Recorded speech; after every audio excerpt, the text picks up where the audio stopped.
Hello everybody. What we're going to do today is we're going to put together a Stop the Bleeding kit with thousands of people, tens of thousands of people dying every year by bleeding out from arterial or even deep venous bleeding. This kit can save lives. The whole idea behind this kit is for people to build it, keep it in their home, their car, donate them to first responders, both law enforcement and EMS, fire, so that in the event either they're injured or someone else is injured and they need to stop the bleeding, mainly arterial bleeding is what we're going to focus on. This kit you can buy on eBay, not the kit, but the parts, the components, and you can spend about 30 or 40 bucks, almost 50 bucks probably, depending upon how quantity you buy. So I'm going to go through putting the kit together. And the idea of putting a kit together is so it becomes muscle memory. So in the event that you come upon an accident or you are injured or a family member or friend, you can use this kit without even hardly thinking about it because it's laid out as you're going to need it. So let's start out with the first component, I think.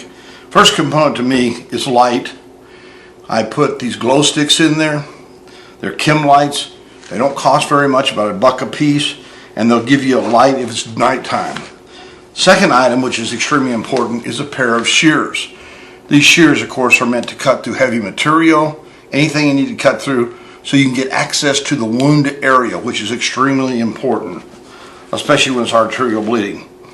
The third item is a tourniquet. This is a military-grade tourniquet. You can buy them online for probably about $7, $8, somewhere in that range.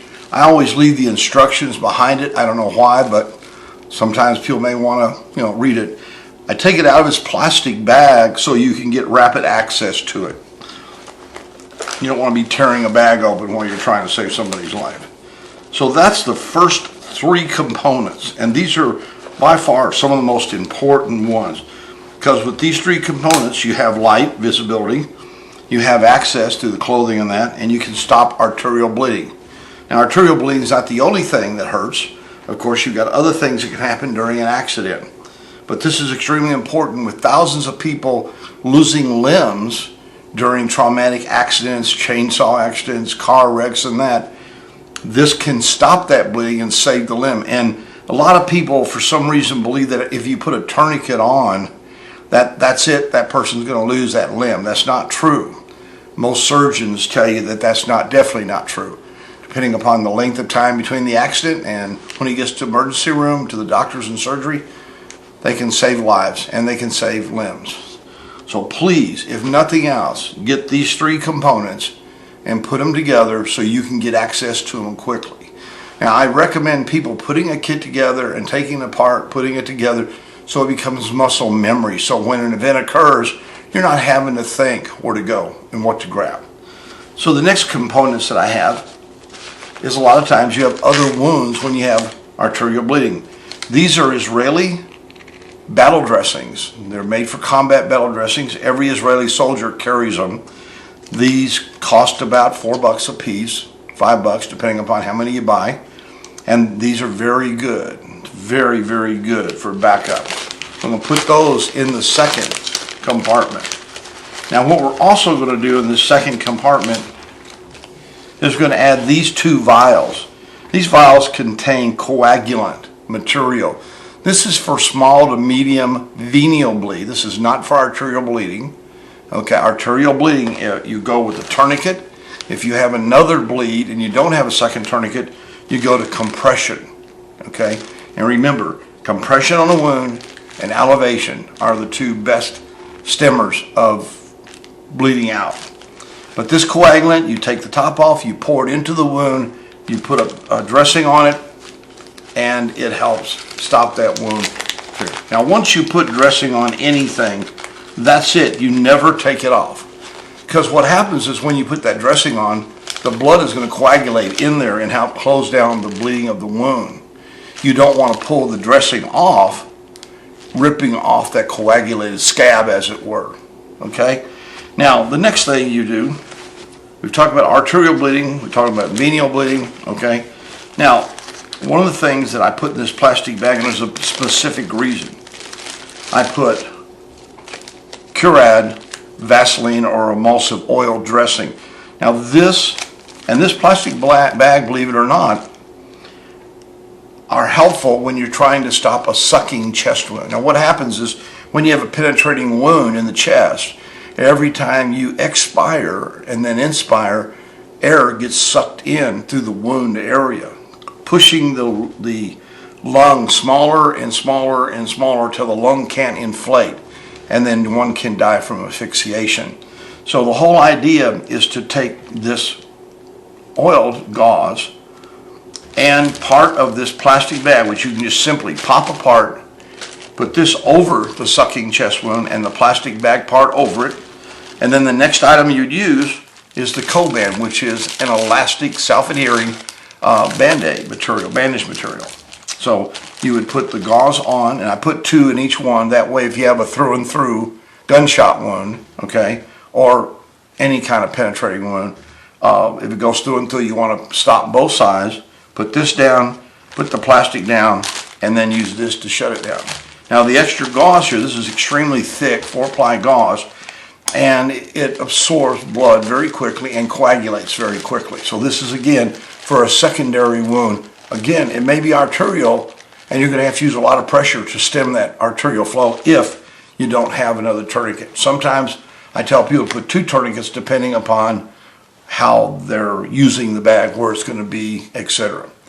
I always recommend you carry something like this when you're outdoors, hunting, fishing, swimming, anything. You never know when an event is going to occur where you have arterial bleeding. So this, with the Vaseline gauze or the emulsive oil gauze, I put in here. And what I do is I close the Ziploc bag and I try to get all the air out of it I can so you don't have a lot of bubbling in here. Now that goes in the second area back here, but we first put in this Coban.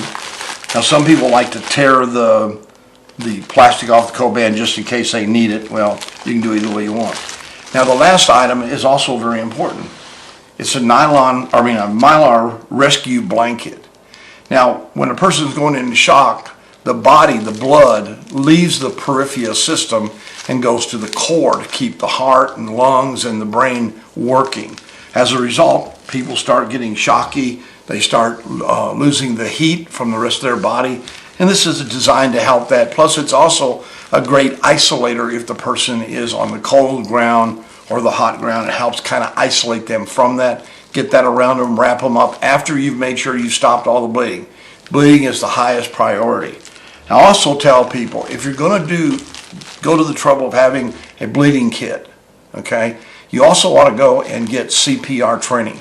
CPR is not hard to do, and it can save a life. If you have CPR and you've been trained how to use a Stop the Bleeding kit, which, by the way, there's an organization called Stop the Bleed that does training, and it's been founded by the American College of Surgeons to help stop the awful number of people bleeding to death from trauma in our nation every year. It's over 60,000 people a year die from bleed outs, hypovolemic shock. So we want to do something about that. But if you're going to do this bag, go one little extra step forward and take a CPR class. Now you can handle 2/3 of the most dangerous, critical, life-threatening emergencies, bleeding and breathing. And of course, if there's a coronary, which is part of that, you can help resuscitate them. And the third most dangerous, of course, is overdoses now, okay? And again, you won't probably carry Narcan around, but if you're in law enforcement or you're a first responder, you may be able to.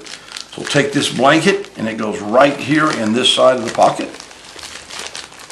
Okay, once you've got all this packed in the right way to suit your needs, go through it a few times and make sure you know how to use it. Make sure you can reach without even thinking about it. It's called muscle memory, and that's how you save lives. Now this little pack, when it's done, is capable of handling arterial bleeds, deep venous bleeds. It's a marvelous little kit for virtually little money. I think I estimate it's about $35 if you put one together, okay? You can go all out and put all kinds of material, make a bigger bag, but this little bag here can save a lot of lives. So I hope everybody stays safe, and I hope that people give good conscience to something like this. A quick story is a friend's daughter was running around on the patio, and mommy wanted her to get some more orange juice with the pitcher. Little girl was taking the pitcher and stumbled and fell. The pitcher landed on the patio and broke. She fell and landed on the broken pitcher. She had over a 6-inch slice all the way through her inner thigh, completely severing the femoral artery. If her father had not had one of these kits and been able to put a tourniquet on her very quickly, while the mother gave compression, stopping the bleeding as much as possible by putting heavy pressure on the femoral artery until Daddy got the tourniquet out, put the tourniquet on, she probably wouldn't have lasted more than a few minutes before she would have gone into hypovolemic shock and possibly passed away. So it's amazing what maybe $30 can save a life. So I have a motto I've had since I've been in EMS almost all my life, is save a life, change your life. Make a difference, change a life, change your life. Thank you. I appreciate your time and help. God bless all.